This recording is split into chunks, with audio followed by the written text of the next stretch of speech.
갈라디아 교회에서 활동하던 유대 율법주의자들은 우리 인간의 죄를 제어할 유일한 방법이 율법이라고 주장했습니다. 우리는 죄의 유혹에 약한 존재들이기 때문에 우리가 그 유혹을 뿌리치기 위해서는 강제적이더라도 율법이라는 규율이 필요하다고 주장했었죠. 하지만 바울은 우리의 죄를 제어할 더 강력한 방법이 있다고 했습니다. 그것이 바로 성령이라고 했었죠. 우리 안에 살아계신 그 성령이 이끄시는 대로 우리가 살아가면 우리는 저절로 죄를 짓지 않고 사랑의 열매를 맺을 수 있다고 했습니다. 그러니 우리는 율법이 아니라 그 성령을 따라 행해야 한다고 했었죠. 바울은 지난 5장에서 그렇게 우리가 성령을 따라 행할 것을 말하고 이제 이 6장에 들어와서 우리가 그 성령을 따라 행하는 것이 어떤 모습인지 그 예를 보여줍니다. 지난주에 바울은 우리가 낮아짐과 희생으로 형제의 죄짐을 함께 짊어지는 것이 우리가 성령을 따라 행하는 모습이라고 했었죠. 그리고 오늘도 바울은 어떠한 모습이 성령을 따라 행하는 모습인지에 대해서 계속해서 알려줍니다. 먼저 6절을 보시면 거기서 바울은 가르침을 받는 자는 말씀을 가르치는 자와 모든 좋은 것을 함께하라 라고 하죠. 여러분, 바울은 이 갈라디아 교회를 세운 후에 또 다른 곳으로 선교 여행을 떠났습니다. 그런데 그때 유대 율법주의자들이 이 갈라디아 교회에 들어와 거짓 복음을 전했죠. 그리고 많은 갈라디아 교인들이 그 거짓 교사들을 따랐습니다. 그로 인해서 바울이 세운 정통 복음의 교사들이 교인들에게 외면을 당하고 경제적인 어려움에 빠지게 되었습니다. 그래서 바울이 그들의 어려움을 외면하지 말고 그들의 필요를 책임지라고 지금 말하는 것입니다. 그런데 여러분, 여기서 바울이 말하는 모든 좋은 것이란 단순히 돈이나 음식만을 뜻하지 않습니다. 그것은 서로 간의 교제와 존경하는 마음, 격려와 위로하는 것 등 사랑 안에서 서로가 모든 것을 통용하고 연대하는 것, 그것을 의미하죠. 그처럼 바울은 우리가 형제의 어려움을 외면하지 않고 함께 그 어려움을 이겨나가는 것이 또 성령을 따라 행하는 것임을 알려줍니다.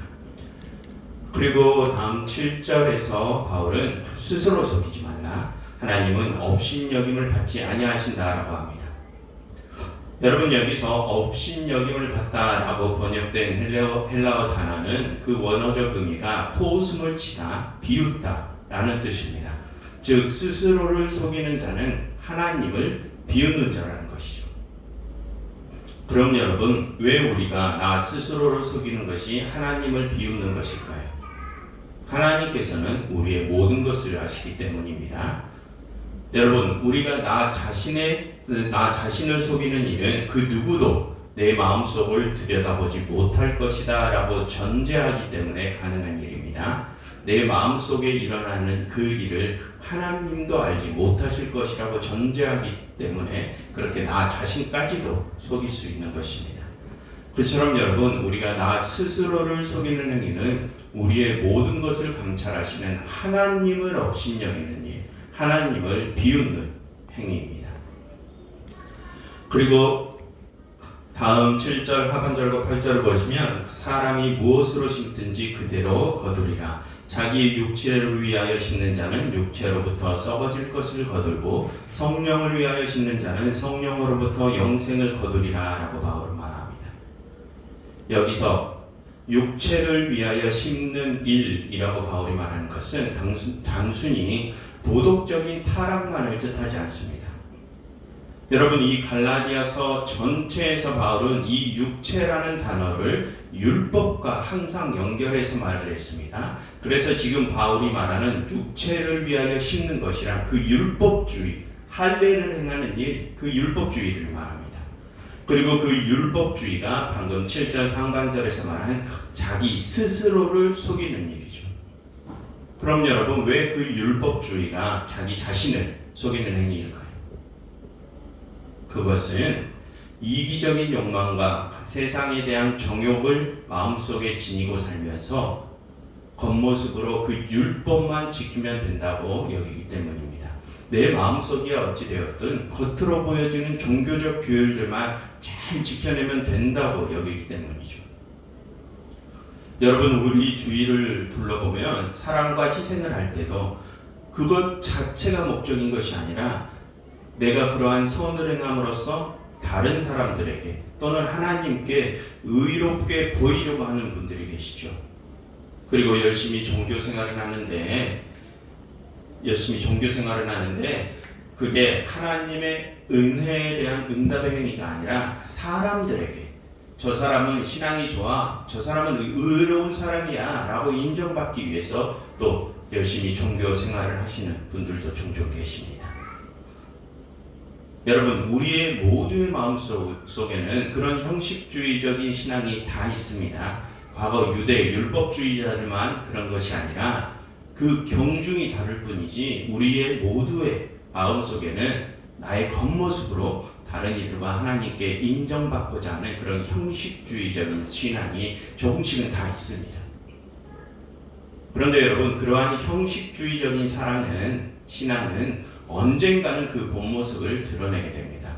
그런 형식주의적인 신앙은 내가 지치고 힘들거나 나에게 불이익이 찾아올 때, 그때 더 이상 버텨내지 못하고 결국 사랑도 버리고 희생도 버리게 되죠. 그리고 어떠한 모습으로든지 그 화가 죄의 모습으로 발현되게 됩니다.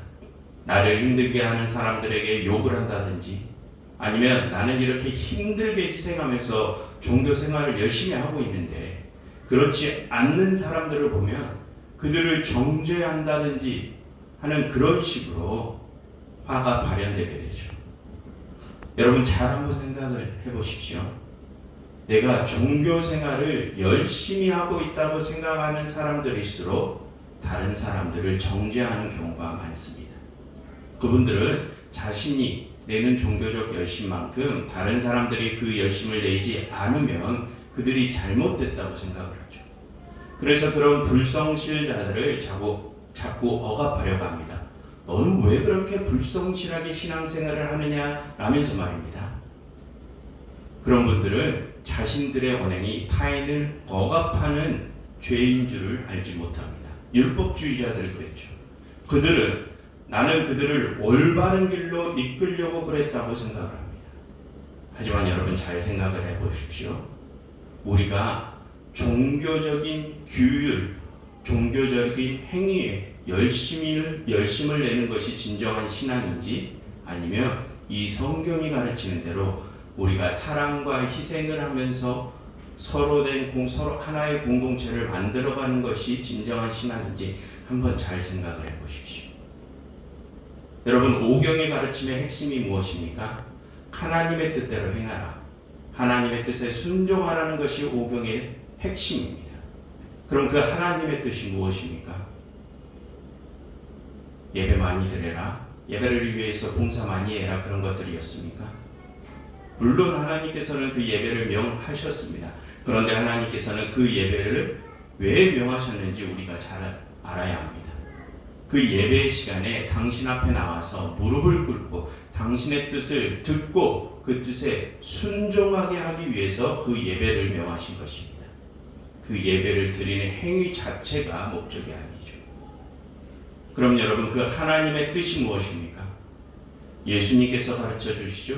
사도 바울도 가르쳐 줍니다. 그것은 바로 사랑이죠.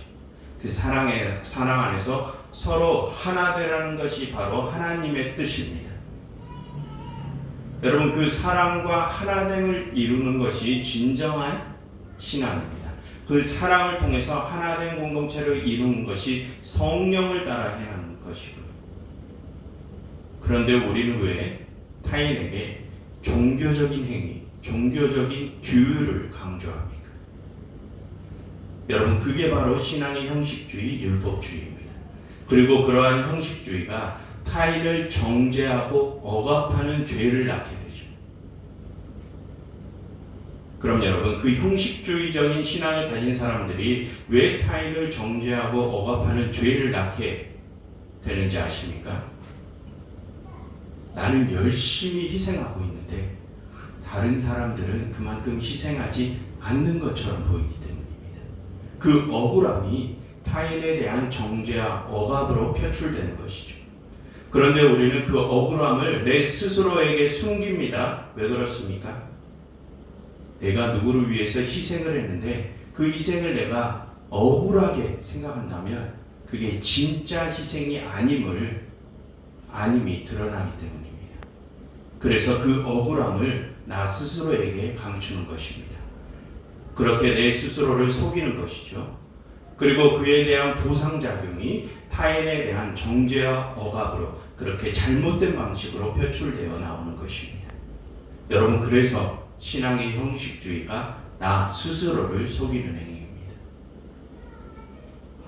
여러분, 정말로 성령을 따라 행하는 희생과 사랑은 그런 억울함이 없습니다. 내가 다른 사람에게 희생하는 것을 희생이라고 생각하지 않죠. 왜 그렇습니까? 그 희생과 사랑은 성령님의 성품이기 때문입니다.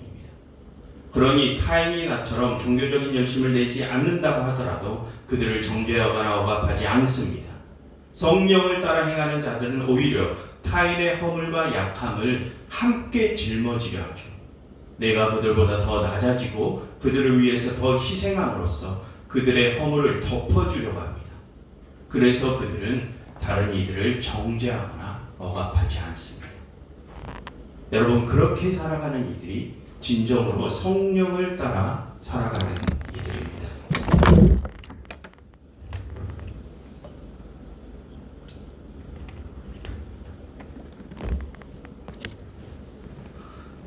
여러분, 형식주의적인 신앙을 가진 이들과 이들의 희생과 사랑은 결국 시간이 지나면 무너지고 죄로 변하게 됩니다. 반면 성령을 따라 행하는 이들의 희생과 사랑은 영원하죠. 그처럼 성령을 따라 행하는 선이 진정한 선입니다. 형식주의적 신앙을 가진 이들이 보이는 선은 스스로를 속이는 선이죠. 그래서 9절에서 바울은 우리가 선을 행하되 낙심하지 말라, 때가 되면 거두리라 라고 하죠. 여러분, 형식주의적으로 선을 행하고 그에 대한 즉각적인 보상이 없을 때 우리는 낙심을 하게 됩니다. 그렇게 되면 방금 말씀드렸듯이 우리는 금방 그 선행을 멈추게 되죠. 그리고 그에 대한 반발심으로 죄의 길로 돌아설 확률이 높아집니다. 하지만 우리가 성령을 따라 선을 행하면 낙심치 않고 영원토록 그 선을 행할 수 있습니다. 왜 그렇습니까? 그 선이 성령님의 성품이기 때문입니다. 그러니 우리가 그 성령을 따르면 우리는 영원토록 그 선을 행할 수 있죠. 그래서 우리는 마지막 그때에 그에 대한 온전한 보상을 받을 수 있게 되는 것입니다. 그래서 바울은 마지막 10절에서 우리가 성령을 따라 기회 있는 대로 모든 이들에게 선한 일을 하되 더욱 믿음의 가정들에게 할지니라 라고 합니다. 여러분, 지금 바울은 우리가 선을 행할 대상을 둘로 구분을 하죠. 모든 사람들과 믿음의 가정들, 그 둘로 구분을 합니다. 그리고 바울은 믿음의 가정들에게 더욱 선을 행하라 라고 하죠. 여러분, 지금 바울의 말은 믿음의 가정들끼리만 서로 선을 행하라 라는 뜻이 아닙니다. 지금 바울은 모든 사람들에게도 선을 행하라 라고 합니다. 그런데 믿음의 가정들끼리는 조금 더 선을 행하라 라고 합니다. 왜 그럴까요?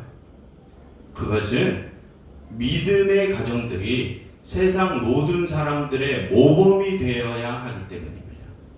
우선적으로 그 믿음의 공동체 안에서 사랑이 흘러 넘쳐야 그 흘러 넘친 사랑이 세상으로 확장될 수 있기 때문이죠. 그런 이유 때문에 믿음의 가정들에게 더욱 선을 행하라고 하는 것이지 믿음의 가정들끼리만 서로 선을 행하라고 하는 것이 아닙니다.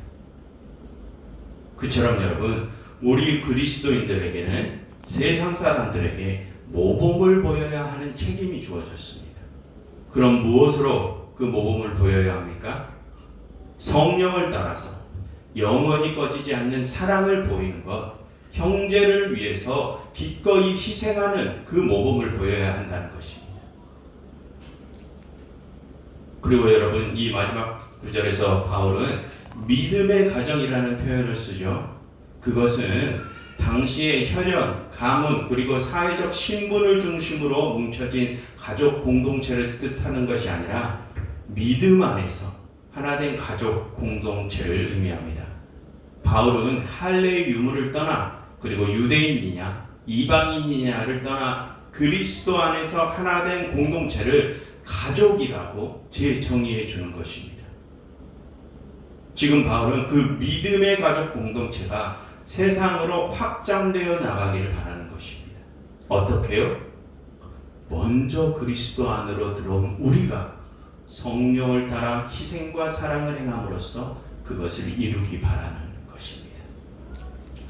여러분, 그렇게 우리가 타인을, 내 이웃을, 내 형제를 정말로 나의 가족으로 생각할 때 우리는 그들을 위한 꺼지지 않는 사랑과 기꺼운 희생을 할 수 있게 되는 것입니다. 그러니 여러분, 율법을 따라 행하는 한시적인 선행이 아니라 성령을 따라 행하는 영원한 선행을 행하십시오. 그래서 다른 이들을 정죄하고 억압하지 마시고 그들을 진정한 나의 가족으로 받아들이시어 그들의 아픔과 그들의 죄짐을 함께 짊어지는 우리가 되기를 간절히 바랍니다. 이 시간 이렇게 함께 기도하면 좋겠습니다. 하나님, 저희가 저희의 이웃을 나의 가족으로 받아들일 수 있게 해주세요. 그래서 그들을 위해서 기꺼이 희생하게 하시고 그들을 영원히 사랑하게 해주세요 라고 함께 기도하면 좋겠습니다.